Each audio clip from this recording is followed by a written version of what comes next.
pour Charade est aussi présent pour les 90 ans de l'attraction.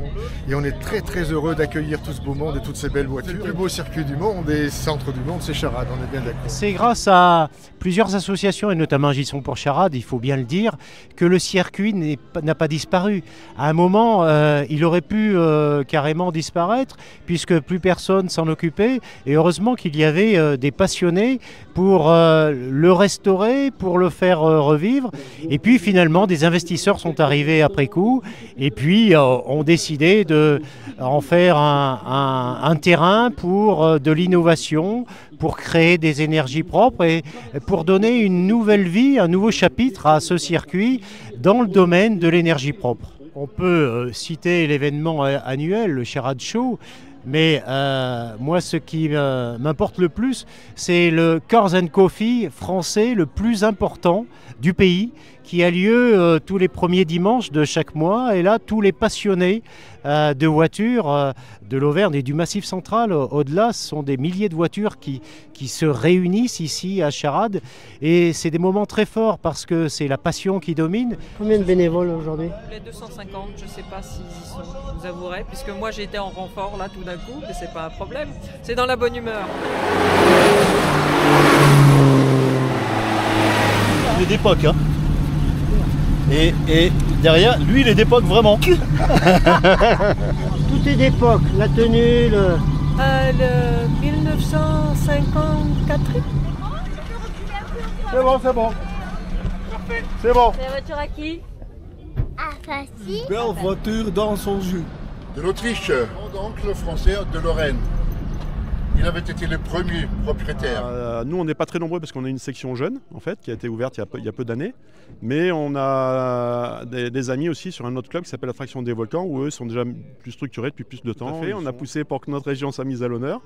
Donc c'est beaucoup de travail, on a bossé un peu sur tous les aspects des choses. Un gros travail de timing, d'organisation des parkings.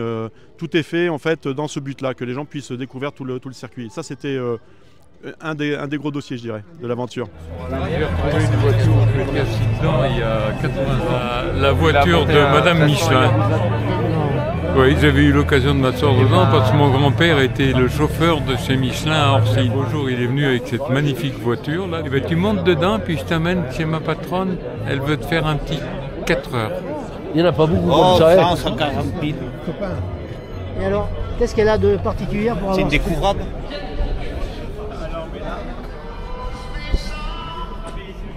Bon, merci Adrien, je vais aller faire un beau petit tour en cabriolet, traction. Adrien, alors tu nous viens d'où? D'Alsace. Donc tu es président D'une section de l'attraction universelle, donc Alsace-Franche-Comté. Alors un petit mot sur le circuit, qu'est-ce que t'en penses? Très intéressant, surtout qu'il est complètement dans la nature et très vallonné. Bon, j'ai pas énormément d'expérience des circuits, mais c'est quelque chose que j'ai l'impression qu'on ne trouve pas partout. Je connais à peu près son historique. Elle était en France jusqu'aux années 80. Ensuite, elle a été vendue à un Allemand qui l'a revendue à un deuxième Allemand. Et puis ensuite, elle est retournée en France chez un éditeur parisien qui l'a entièrement fait restaurer. Et puis qui l'a revendue 10 années plus tard à un luxembourgeois. Toi, ça a tout le temps été cette passion-là? C'est depuis que j'ai 9 ans. J'ai vu une traction, juste le coffre à un mariage, et j'ai dit j'en aurai une. Mes parents se sont dit ouais ça va lui passer, et puis j'en ai eu une. C'était la première voiture que j'ai conduite d'ailleurs. Moi je roule quasiment qu'avec ça. C'est l'occasion aussi de rencontrer beaucoup de gens, quoi. Oui, enfin, qui des partagent amis, la quoi, même voilà, passion qui et qui oui, sont des amis d'ailleurs pour un certain nombre d'entre eux. C'est que c'est l'aspect auquel on ne pense pas forcément de la voiture ancienne, c'est l'aspect humain, qui, une fois qu'on le développe, ensuite devient très intéressant, parfois même plus encore que la voiture en elle-même. Oui, Charade représente beaucoup pour moi, puisque mon grand-père, on peut dire, a trouvé le site lorsqu'il est parti avec Jean Auchatrère et Toto Roche sur ce projet de création d'un circuit. Donc nous sommes en 1956. Louis Rosier, donc pour situer un petit peu, coureur automobile des années 50. Ce petit clin d'œil, ce collectionneur qui est venu avec sa Talbot pour faire un petit clin d'œil à Louis Rosier me touche vraiment beaucoup. Mais il n'a pas vu ce lieu construit, on peut dire. Oui. C'est Jean Auchatraire qui s'y est attelé. J'ai passé mon enfance ici. Voilà. Donc toutes les manifestations sur Charade qui contribuent à garder le souvenir du site m'intéressent. C'est vrai que oui, c'est confortable et ça tient la route. Des berlines de la même époque, quoi. Ouais. Ça fait partie de celles qui se permettaient de tenir correctement la route, d'avoir. Et puis en plus les routes n'étaient pas les mêmes qu'aujourd'hui, quoi. Ouais. C'était quand même un peu moins entretenu, un peu moins. Ouais, c'est vrai. Je sais pas, souvent on fait des circuits, hein. J'en ai fait 2, 3. C'est vrai que c'est quand même impressionnant. Super. Et impeccable le circuit. Hein. Oui. Super, super. On est parti tout à la queue, on a tout remonté. Je voulais que ma femme elle filme, elle n'a rien filmé. J'ai rien filmé du tout. Demain. C'est la traction 11B de 1935. C'est un peu compliqué parce qu'il y a, comme c'est un cabriolet, la caisse elle bouge, on a quelques déformations. On a une petite déformation ici, là, la caisse elle a bougé.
On a toujours besoin d'une femme. Vous avez vu ça, le réflexe? Boum. Ouais, c'est ça. Je ramasse les tickets. Je suis censé être inconnu. On a la code du Mickey, on fait un peu gratuit. Voilà. Ah non, c'est YouTube. YouTube. Ah bah voilà, TikTok. Alors, je suis sur partout. Moi, je suis chez ma mère. Abonnez-vous à la chaîne de Guy. Merci. Allemand de Bavaria, de Munich. Ici, Charade. Vous savez, Charade, oui. Vous connaissiez? Ah oui. Ah, c'est connu là-bas aussi en Allemagne. Oui. De Michelin. Oh, c'est parti.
Charade, hein, un beau circuit. Hein. Guter Beifahrer. Vraiment, ja, so filmen und festhalten.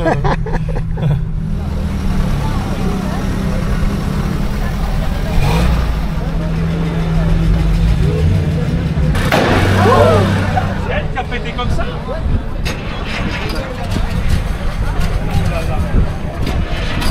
Je suis tombé en panne sur la piste. Hein.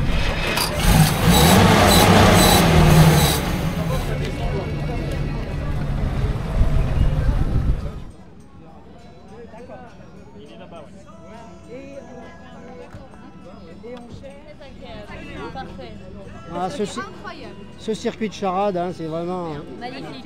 Le plus beau d'Auvergne. Et de France. Et du monde. Et du monde. Le club dispose d'un trésorier national et ensuite on a des sections. Il y a 17 sections. Chaque section dispose d'un trésorier. Oui, donc, pratiquement toutes les régions sont représentées. Et donc nous sommes près de 1700 membres. On a même une section TUJ que nous appelons, c'était Traction Universelle Jaune. Et au départ, on allait dans l'Écosse pour trouver les pièces pour restaurer les voitures. Donc elles étaient bien moins belles qu'elles ne le sont aujourd'hui. Voilà. Est-ce qu'on peut dessiner d'autres ici? Voilà, oui, mais alors vous venez d'où Du Jura. J'accompagne mon mari qui a une traction. Et puis comme moi je m'ennuie à force d'aller dans les rassemblements comme ça, j'ai trouvé une occupation. Donc je fais ce qui me plaît. Ça ressemble un petit peu à une Delahaye, mais c'est un carrossier. Donc...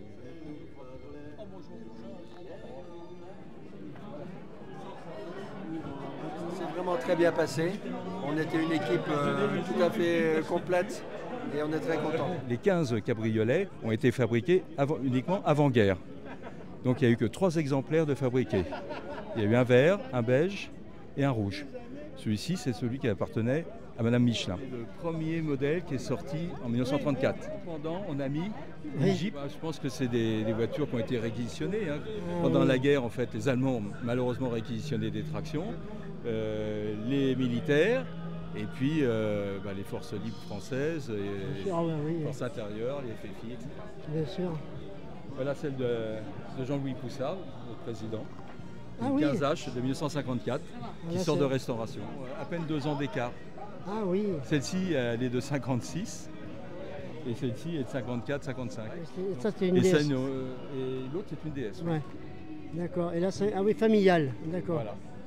56. Pour faire le pendant à l'idée break. Ah oui, d'accord. Des flèches sur le côté ici. Ah oui. Et ce sont les Allemands pendant la guerre qui ajoutaient des flèches à cet endroit-là sur les tractions. Mais ce site de Charade, nous, c'est mythique. C'est une grande histoire.